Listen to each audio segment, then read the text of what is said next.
This is the psychology behind interior design, behind why some homes feel good and some don't. And the best part, it has nothing to do with how much you spend in your home. These are the psychological principles on how we experience a room, whether you're spending £100 or £100,000. This explains how our brain experiences a space, which is much more important than expensive furniture or a brand new kitchen. Have you ever walked into someone's home and thought, wow, this just feels good? Not because it's the biggest house, not because it has expensive furniture or decor, and not because it looked like something straight from Pinterest. There's just something about it.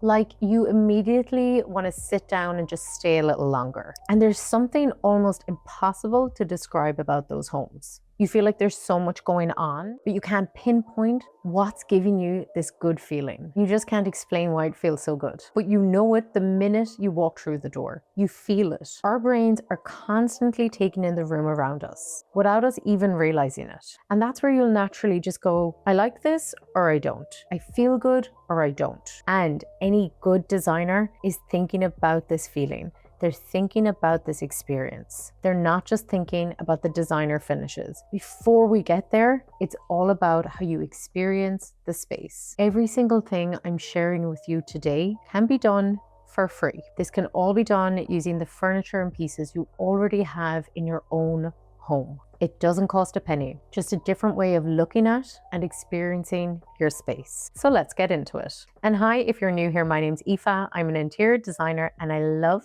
giving you guys interior tips. And these ones are for free. Interior design is absolutely about choosing beautiful materials and the right materials for each client. If you're deciding between Dekton, Quartz, or natural stone for your countertops, or if you're looking at flooring and you don't know whether to choose laminate, LVT, or engineered flooring. I've actually got dedicated videos comparing all of these because they are huge investments. And I'll link all those below if you're interested. But before I go into any of that with a client, there's always one question I'm asking. How do you want to feel in your space? Because you can have the most expensive countertops, you can have the best flooring and the most beautiful furniture. But if something feels off every time you walk in the room, then you've just spent a lot of money creating a home that doesn't actually feel good to live in. Today's video isn't about buying any new furniture or spending any more money on your home. It's definitely not about different interior styles or trends. It's understanding why certain homes feel better than others. So you may not always be able to explain why a certain home or interior feels so good, but as interior designers, we spend our career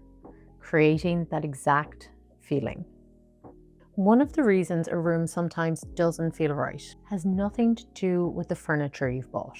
It's often because everything sits at the same height or just below it. So your sofa, your coffee tables, your side tables, everything is happening along or below one horizontal line. The room could have beautiful furniture, but if everything is at one height or below, it's not going to feel right. One thing we think about all the time as interior designers is how to use the entire room, not just the bottom half. That's where you'll hear us saying things like draw the eye up or get the eye moving around the room. And I know it probably sounds like really annoying design talk, but there's actually a very good reason behind it. Without realizing it, we are, as humans, constantly scanning the space around us. And when everything sits low to the ground, our eyes naturally stay there. And this can make a room feel heavy and flat. But if we can bring the eye upwards, it's going to add more interest and actually make the space feel taller. This is going to make it more balanced and more interesting. It's actually the same principle that people use in fashion. Vertical lines can make us look taller, horizontal lines can make us look wider, and vertical movement in a room can make a room feel taller. So how do we create this? This can be down to curtain placement, full height joinery, artwork, a tall lamp, even a plant. Anything that will draw the eye up. Because it's not just about decorating, or maybe it is decorating, but it's all with this primary focus of making us feel a certain way in the room. And all of these elements help to create movement in a room. We don't want it to be flat or stopping halfway. It's absolutely amazing how just hanging your curtains a little bit higher, closer to the ceiling, and a little bit wider can make your ceiling heights feel taller and your window feel larger. I'm sure you've heard designers like myself go on about this trick so many times before, but it's because the simple placement can completely change how this element in your room looks and how you feel in the room.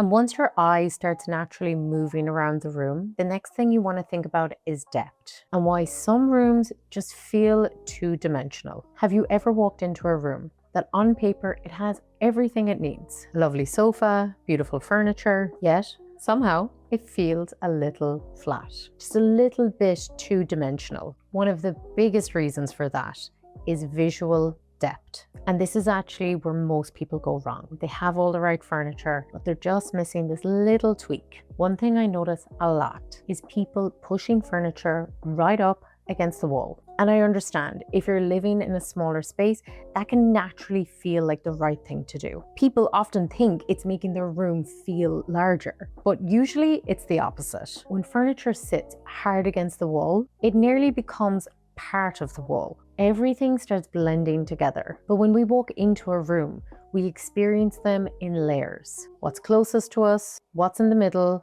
and what's furthest away. And when everything sits on the same plane, the room simply loses its depth. Even pulling your sofa out slightly, just by a few inches or a few centimeters, can create this slight shadow. The tiny shadow instantly tells our brains that the sofa is separate from the wall. And then suddenly it feels more layered.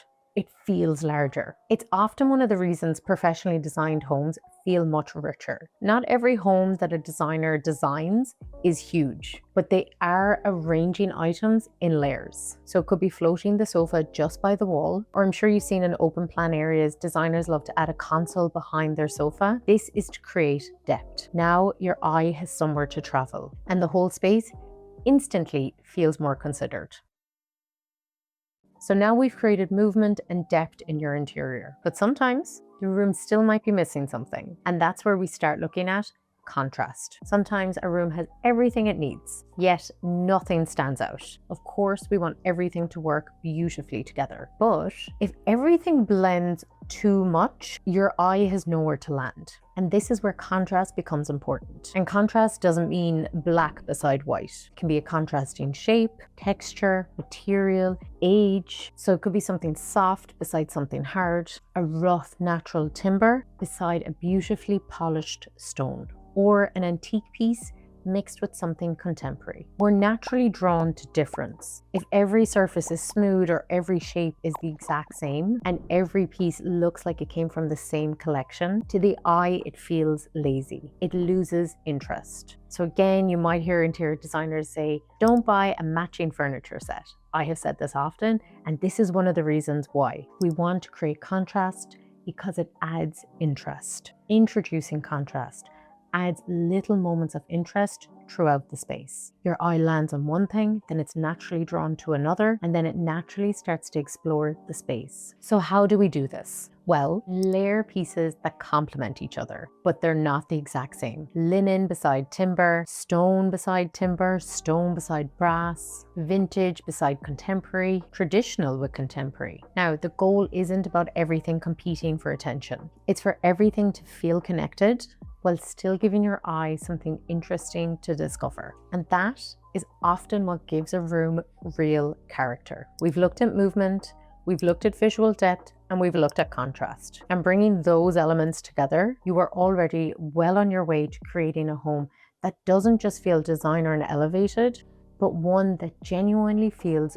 good to be in. But there's one final principle, element, ingredient, whatever you want to call it, that no amount of good design can replace. It's personality. What makes you fall in love with your home is your personality and your story. Think about the homes that you've remembered most. It's probably not because they had an expensive sofa or dining table or chairs, or even a similar style to what you gravitate towards. It's usually because they feel personal, like they truly reflect the person that lives in them. The best interiors are not designed to impress strangers. They're designed around the people who come home to them every day. Their routines, their memories, their lifestyle, and their personality. And that's something no trend or style can ever replace. Because personality is what makes a home feel lived in. And that's what makes it memorable. And it's what stops a home looking like it could belong to absolutely anyone. Adding personality doesn't mean filling the room with random things. It's about choosing things that actually mean something to you. This This could be artwork you genuinely love, even if nobody else likes it. Family photos, even a wedding invite, or a menu from your favorite restaurant. Or maybe it was just a special night with your husband or your parents or some family member. Have it framed. All of this adds to the story of you, and it's what makes your home special. These are the pieces that genuinely create character in your home, because they tell us something about the people who live there. This is actually where I think a lot of people get more nervous than they should when they're finishing off or they're designing their home, because they're worried that a personal piece might not perfectly fit into the style of a room. But not everything needs to match. Again, this adds character. In fact, it's those unexpected pieces